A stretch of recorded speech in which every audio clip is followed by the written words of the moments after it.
আমাদের কি হয়েছে আমরা মৃত্যুকে ভয় পাই না? আমাদের কি হয়েছে আমরা মনে করি না যে আমরা মারা যাব?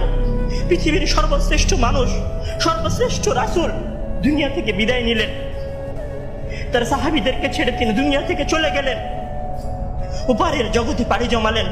আমাদের কি হয়েছে যে আমরা বিশ্বাস করতে চাই না, আমরা প্রস্তুতি গ্রহণ করি না মৃত্যুর জন্য? আমি আপনি কি মনে করি যে আমরা চিরদিন বেঁচে থাকব? আমি আপনি কি মনে করি যে আমার গ্যারান্টি রয়েছে আমি সালাত আদায় করে আমার রুমে ফিরে যাব? বিশ্বাস করুন হে আমার ছাত্র ভাইয়েরা, অবশ্যই আমাকে আপনাকে একদিন মৃত্যুবরণ করতে হবে, আমাকে আপনাকে একদিন এই দুনিয়া ছেড়ে চলে যেতে হবে। সুতরাং মৃত্যুর জন্য প্রস্তুতি গ্রহণ করুন, সুতরাং মৃত্যুর জন্য প্রস্তুতি গ্রহণ করুন।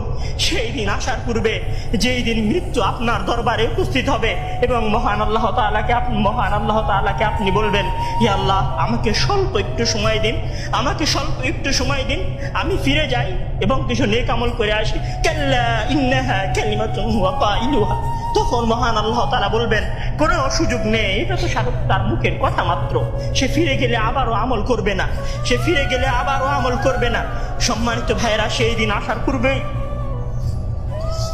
আসার পূর্বেই প্রস্তুতি গ্রহণ করুন, সেই দিন আসার পূর্বেই প্রস্তুতি গ্রহণ করুন। জেনে রাখুন, সেই দিন উপস্থিত হয়ে গেলে আর কোনো আমল করার সুযোগ থাকবে না। সেই দিন উপস্থিত হয়ে গেলে কবরের নাজাত পাওয়ার জন্য আর কোনো কিছু করার সুযোগ থাকবে না।